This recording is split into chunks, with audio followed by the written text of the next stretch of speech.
voilà, hein, c'est un TikTok pour gaming en fait, en gros, hein, si vous voulez, pour faire simple. Et oui, vous pouvez.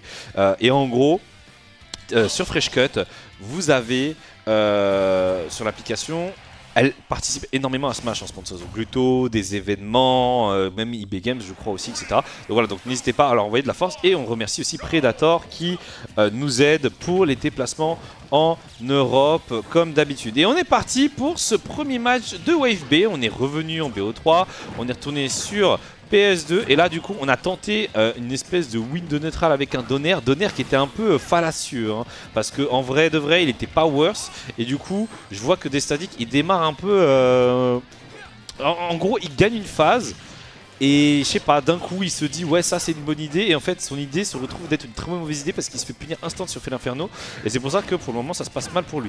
On arrive, on punish bien au down smash, on a réussi à mettre le Felinferno et on trouve ce down tilt Donner qui était parfaitement exécuté. Mais quand je vous dis parfaitement, c'était l'angle, les pourcentages et tout ça, tout était good. Donc là du coup on se retrouve avec une magnifique avance.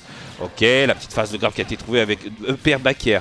Et on a réussi à pousser le Felinferno en dehors du stage. On grabe, on met les pourcentages. Hein. 112 par contre, on n'est toujours pas près de la Muerta. Et le deuxième backer côté Felinferno, on va proposer quoi du coup? On a tenté une edgeguard et ça c'est les edgeguards qu'on voyait en 2018. Hein. Ça, nous ici, nous sommes en 2023. Donc il faut mettre à jour hein, les edgeguards parce que ne pas pouvoir edgeguard un Falco alors qu'il a encore ses options, c'est tout à fait normal. On a réussi à mettre le contre, mais par contre on n'a pas réussi à profiter de ce contre du côté de Panino. Et du coup, on a des statiques qui ouvrent une deuxième stock et on n'arrive pas à prendre cette première stock là hein, pour ce premier round. Panino qui commence à découvrir un peu le joueur alsacien et on trouve ce side B. On le met off stage et du coup on arrive à rattraper un petit peu le retard, mais ça ne suffit pas. Hein. Destatic qui ouvre cette petite phase là, cette phase qui est sexy avec les reverse pairs, on met le backer, on gratte avec un reverse blaster, tout est pixelisé. Hein. J'ai l'impression de voir le light alsacien, voilà. Hein. Alors vraiment, tu sens qu'il a été formé par light un petit peu en termes d'optimisation de combo avec les guns. Wow, c'est du beau jeu. Hein. Je sais pas ce que vous en pensez. Mais c'est du très beau jeu. Par contre, on a un peu hint là. On a un peu hint. Est-ce que ça va nous coûter cher? Non, c'est bon. On n'a pas été off stage du côté de Panino. Et du coup, on se prend le up smash sur cette roll de panique. Et on est sur 1-0. C'est un mu-2 pour la bolo. Et je suis généreux. Mais non, c'est pas un mu-2. Mais non, mais non. C'est un mu. Moi, je trouve que le mu Falco Incineroar, c'est ok tier, hein, gros. Hein. C'est ok, oui, les statiques qui me disent que je dis pas des bêtises. Hein. Moi je pense que Felinferno. Ouais, voilà, c'est ça. En gros, je suis d'accord avec ce qu'il vient de me dire. C'est celui qui a la lead, il gagne. Moi je pense que là, la différence, elle s'est faite sur quoi? Elle s'est faite sur les conversions de des statiques qui étaient vraiment bonnes. Bon, le neutral, il a fait un peu le fou, hein, on va pas se mentir, hein, il sourit quand je dis ça parce qu'il sait que j'ai raison, hein, parce que des gros donners dans le neutral, ça c'est quand on veut flex, hein, mais normalement il n'y a pas de donners dans le neutral, pas de cross-up, ça, donc voilà. Mais du côté de Panino, on a eu une mauvaise défense, un mauvais désavantage, et au niveau de l'avantage state, on n'a pas su jouer le ledge trap, on n'a pas tenté de down cheat F-tilt, on a tenté des edge guard alors qu'il restait des options de reco du côté de Destatic, et du coup on s'est retrouvé quand même relativement en retard assez vite. Et là, du coup, on est parti sur une petite phase à 52%, ouverture. Non, c'était juste un hit hein, comme ça en set play, mais on n'a pas eu de grosse ouverture du côté de Destatic. Ouverture, ok. Ok, le petit multi-hit, ça n'a pas connecté. Hein, et là. Ah, il y a un truc ou pas? Il a pas osé flex. Oh là, s'il revient. Ouais, c'était compliqué. En fait, il pouvait revenir, mais pour revenir, il fallait faire side B d'abord. Et après son deuxième saut.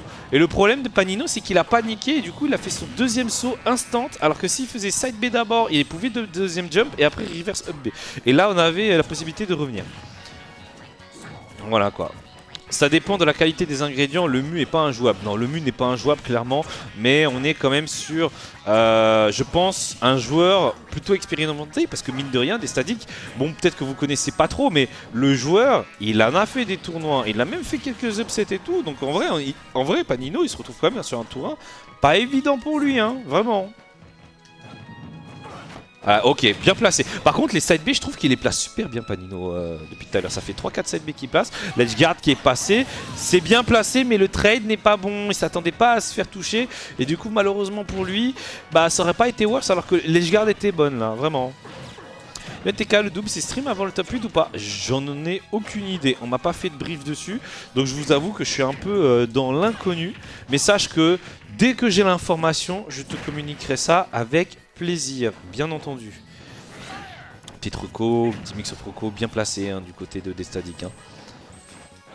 Encore du double sous le stage alors que C7B c'était bon. Ouais. Ouais, je pense que c'est surtout une mauvaise gestion du offstage. Tu sais, quand tu joues à Smash Bros, tu as des automatismes. Et le but du jeu dans Super Smash Bros, c'est de retirer ces automatismes. Plus tu déconnectes, enfin, plus tu enlèves ce petit côté. Oh là là, c'était propre. Dès que tu joues full automatique sur Smash Bros, ça veut dire que tu branches pas ton cerveau et que tu fais appel à ta mémoire musculaire. D'accord ? Et en gros, le but de Smash Bros, c'est d'avoir une très petite mémoire musculaire et d'avoir un